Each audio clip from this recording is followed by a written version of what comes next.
Hai, penggemar sains. Pernah bertanya-tanya bagaimana tata surya kita terbentuk? Ini adalah kisah yang penuh keajaiban kosmik, kekuatan alam yang dahsyat, dan proses yang berlangsung selama miliaran tahun. Hari ini, mari kita berkelana kembali ke asal-usul tata surya kita. Bersiaplah, karena ini akan menjadi perjalanan yang seru. Sekitar 4,6 miliar tahun yang lalu, tata surya kita belum ada. Yang ada hanyalah awan molekul raksasa yang terdiri dari gas, kebanyakan hidrogen dan helium, dan debu kosmik. Awan ini adalah sisa-sisa bintang yang meledak sebagai supernova. Ledakan ini tidak hanya menyebarkan material ke ruang angkasa, tetapi juga menciptakan gelombang kejut yang memicu perubahan besar. Di salah satu bagian awan molekul ini, sesuatu yang luar biasa terjadi. Gravitasi mulai menarik awan tersebut, menyebabkannya runtuh dan memadat. Sebagian besar material berkumpul di pusat, membentuk bola gas yang panas dan padat.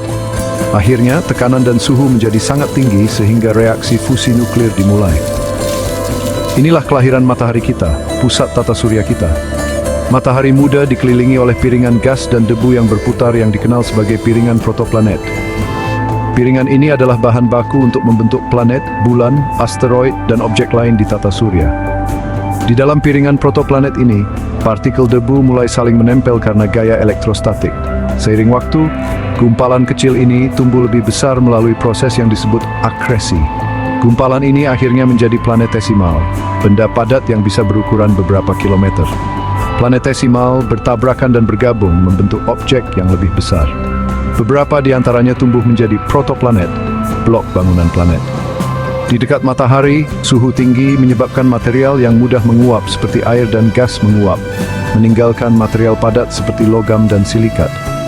Itulah sebabnya planet dalam Merkurius, Venus, Bumi, dan Mars berbatu.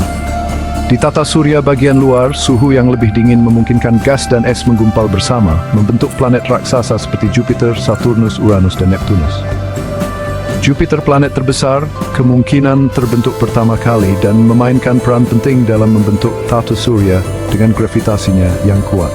Setelah planet-planet terbentuk, tata surya masih dipenuhi puing-puing seperti asteroid dan komet.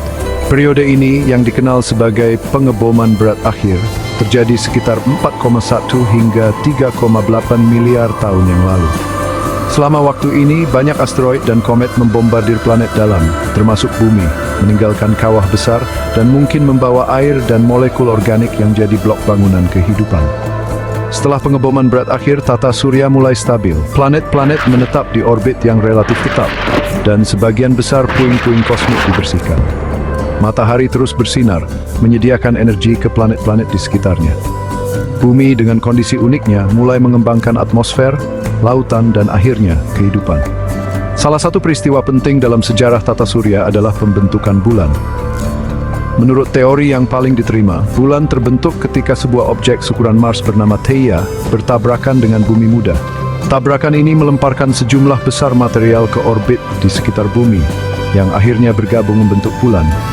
Bulan memiliki dampak yang substansial terhadap bumi, menstabilkan rotasinya dan menciptakan pasang surut.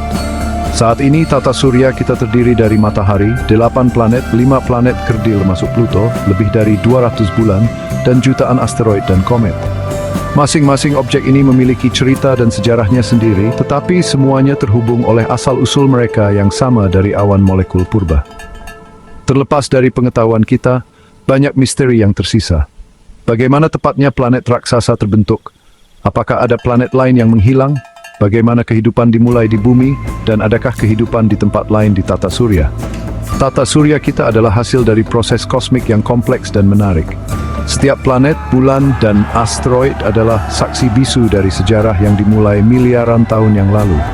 Dan siapa tahu, mungkin suatu hari kita akan menemukan lebih banyak lagi tentang asal-usul kita di alam semesta yang luas ini. Terima kasih telah menonton. Jika kalian menikmati perjalanan menembus waktu ini, jangan lupa untuk like, subscribe, dan tekan ikon lonceng untuk kisah-kisah kosmik lainnya. Sampai jumpa lagi, teruslah bertanya-tanya, dan teruslah menjelajah.